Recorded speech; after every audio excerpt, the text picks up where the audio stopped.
What's up guys, welcome back for some more Unbound, and today we're going to be battling the infamous Mega Trainer double battle at the end of Victory Road. One last roadblock before we make it to the Elite Four, insane mode of course, so you know it's going to be a tough one. I heard a lot of rumors talking about how hard this battle is and they weren't lying, so here we go, let's get right to it. Mega Trainer Sterling and Mega Trainer Portia are going to lead with Meganium and Typhlosion. Starting off with the Johto starters, we didn't want Fralgator to feel left out, so we had to bring him alongside Alolan Ninetales. Now one thing is super important to keep track of during this battle is the weather. It is hailing to start off. Meganium's Grassy Surge ability will set up the grassy terrain. This is fine. However, Typhlosion's Drought ability is going to override the hail with a harsh sunlight. This is not advantageous for us, which is why we brought Alolan Ninetales to override the weather once again and bring back the hail. So here we go. We're going to go for Aurora Veil with Ninetales and Ice Punch with Fralgator into Meganium. But turn 1, Meganium's Quick Claw activates. Not a great start, being the slowest on the field. He gets to attack first anyway with Giga Drain into Alolan Ninetales. He tanks it better than Fralgator would have. However, this is going to break Ninetales' Focus Sash. Now Typhlosion attacks next with Eruption. We're going to get hit hard. Ninetales is going to go down, no longer having the Focus Sash. So unfortunately, we will not be able to get an Aurora Veil up, and even Fralgator, despite type resisting, takes huge damage. Luckily, we did get rid of the harsh sunlight, which reduces Eruption's damage by a little bit, and the hail will boost our Ice Punch instead, which is favorable for us. But despite Ice Punch being boosted by the hail, Fralgator being Sheer Force and Life Orb and being super effective, it is not enough to one-shot the Meganium. Not the best start here, as that Quick Claw activation from Meganium really messed up our plans, but all we can do is adapt and overcome. Now with Ninetales down, we send out Torch the Chandelure. Chandelure is great for this matchup because Typhlosion likes to go for Eruption, but Chandelure has the Flash Fire ability. As predicted, Typhlosion goes right for the Eruption, but Chandelure's Flash Fire absorbs it and boosts its Fire-type move. Eruption deals damage based on the user's HP, and Typhlosion being at full health is still going to deal significant damage to Fralgator despite type resistance. Fralgator is going to get hit hard, but tanks it like a boss and hangs on. Now we have the opportunity to fire back with an Ice Punch and finish off Meganium. Also, remember to like the video. It really helps out a lot with the YouTube algorithm, and also consider subscribing to the channel if you haven't already to see more videos like this. Now with Meganium down, it's 1 down, 5 to go, and it's Chandelure's turn to attack.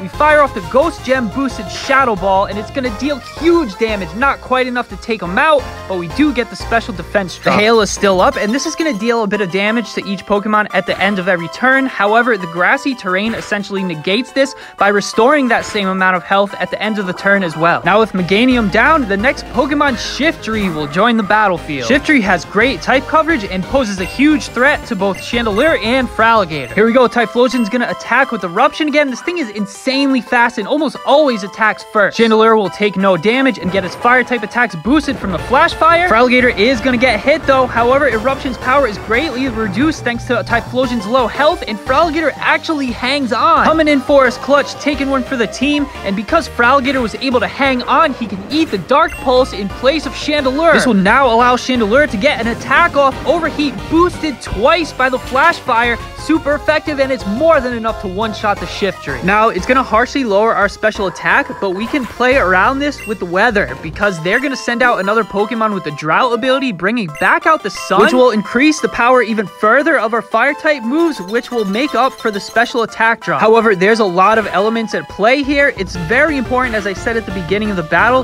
that we are mindful and try to control the weather to the best of our ability and not let the opponent take advantage of it, but rather use it to our advantage the best we can. Now we're trying to focus down that right side here as our opponent sends out its Ace Venusaur, and we bring out Aegislash to join the battlefield as well. Now we go for Overheat, and we want Typhlosion to switch out for Charizard, which he does, so we predicted that correctly, but this was a bit of a misplay because we want Overheat to go off under Sun, and Charizard doesn't get the Drought ability until it Mega Evolves. However, Venusaur is going to be the one to Mega Evolve this turn, and Mega Venusaur is no joke. First, we're going to protect Aegislash with King Shield, and here we go. We're firing the Overheat. Sun or no Sun, Venusaur is taking some damage here, but because of the reduced special attack, he takes less than half health. Having Sunlight up instead of Hail would have helped out a ton. Venusaur attacks with Earth Power, and it was a 50-50. We were hoping he would attack Aegislash into the King Shield, but he deals huge damage to Chandelure, and he holds on just barely with just a sliver of health left. Now, predicting a Ground-type move into Aegislash, we switch him out for Salamence. We get off the Intimidate, but this doesn't really matter because both Venusaur and Charizard are special attackers. And here we go, just a turn too late. Charizard's gonna go ahead and react to the Charizard Y in Portia's Mega Ring,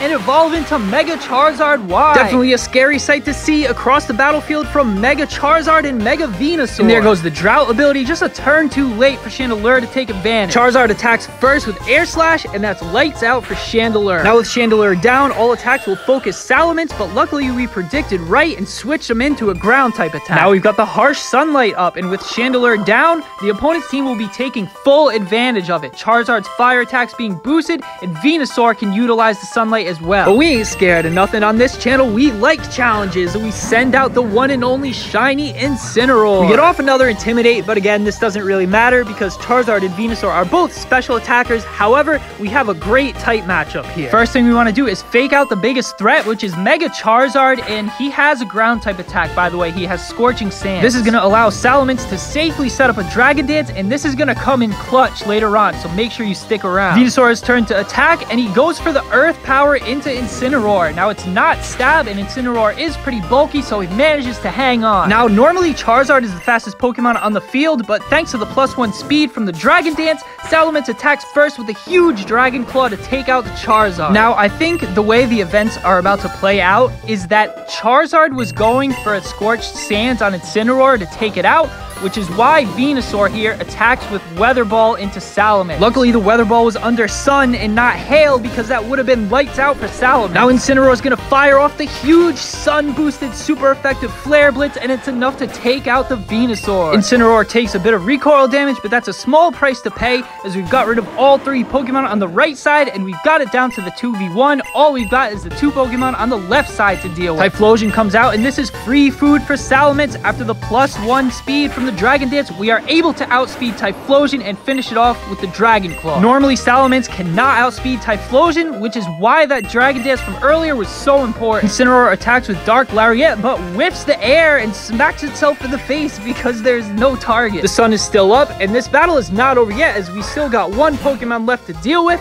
Torkoal joins the battlefield. But this is manageable now that we've got it down to the 2v1. Salamence moves first, of course, and attacks with Dragon Claw, dealing huge damage. Incineroar follows up with a Dark Lariat, dealing some more damage, but it's not quite enough to take out Torkoal. He is pretty bulky. Torkoal is going to heal a bit of health from the Citrus Berry and fire back with Eruption. Again, Eruption's power is based on the amount of health that the user has, so we should be able to take this just fine. In a last-ditch effort to fight, Torkoal fires off the Eruption, taking down Incineroar, but Salamence will type resist. Now, this is perfectly fine. We've still got Aegislash in the back as the sunlight fades and the hail returns one last time. Down to our final 2 Pokemon, we send in Aegislash to help finish the job. It's time to go on the offensive. All we have to do is attack here. We move first with the priority move Shadow Sneak. This won't deal a great bit of damage, but we just need to get him in range of a Dragon Claw. Salamence attacks next, firing off the huge Dragon Claw and landing the finishing blow on Torkoal, and that's GG Mega Trader. And that's it for this one, guys. Thanks for watching, and remember to click the like button. It helps out a lot with the YouTube algorithm, and consider subscribing to the channel. And I really hope you guys enjoyed this battle. This was the last battle before the Elite Four, and it is a little bit sad because I love this game so much, but it is coming to an end.